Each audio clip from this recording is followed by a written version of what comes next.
सुनील प्रभू यांची विधिमंडळ व्हीप म्हणून नियुक्ती करण्यात आली। एकनाथ शिंदे यांची गटनेता म्हणून नियुक्ती केली होती। या दोन्ही नियुक्त्या उद्धव ठाकरे यांनी केल्या होत्या असं कोर्टासमोर सांगण्यात आलं।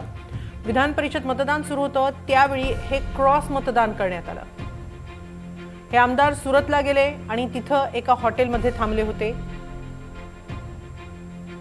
सुनील प्रभू यांची विधिमंडळ व्हीप म्हणून नियुक्ती करण्यात आली। हा अचानक घडलेला प्रसंग नव्हता तर आधीच तयारी करण्यात आली होती।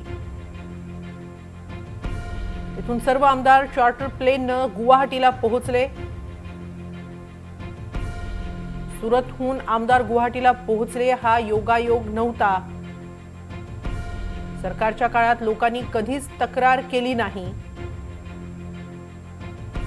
बंडखोर आमदार पूर्वनियोजित रणनीतीनुसार सुरत आणि नंतर गुवाहाटीला गेले असं ठाकरे गटानं कोर्टात सांगितलंय। निवडणूक आयोगानं शिवसेनेला विधिवत पक्ष म्हणून मान्यता दिली।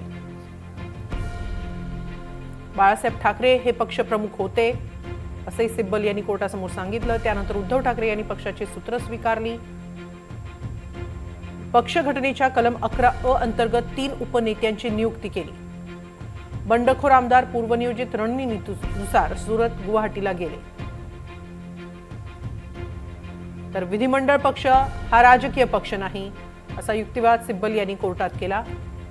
केवळ राजकीय पक्षाचा नेताच पदच्युत करू शकतो असाही दावा सिब्बलांनी केला। गोगावलेंची व्हीप म्हणून नियुक्ती कशी होऊ शकते असा सवाल सिब्बल यांनी उपस्थित केला। नोटीस मिळूनही आमदार बैठकीसाठी उपस्थित राहिले नाही। 26 जून रोजी ठाकरेंनी पुन्हा आमदारांची बैठक बोलावली होती। गोगावलेंना प्रतोद केलं हा निर्णय राज्याबाहेर झाला याकडे कपिल सिब्बल यांनी लक्ष वेधलं। विधिमंडळ पक्षातील एखादा गटनेता पक्षाचा प्रतोद बदलू शकत नाही। सामूहिक पद्धतीनं पक्ष सदस्यत्व सोडण्याचा हा प्रकार होता। राज्यपालांनी बहुमत चाचणी घेतली होती। सिब्बल यांचा युक्तिवाद सध्या सुरू आहे आणि तिन्ही न्यायाधीशांची चर्चा सुरू आहे।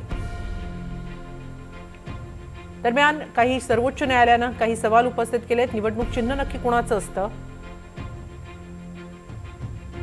चिन्ह हे मूळ राजकीय पक्षाचं की विधिमंडळ पक्षाचं असा सवाल कोर्टानं सिब्बल यांना केला। राजकीय पक्षातील बहुमताचा नेमका अर्थ काय असाही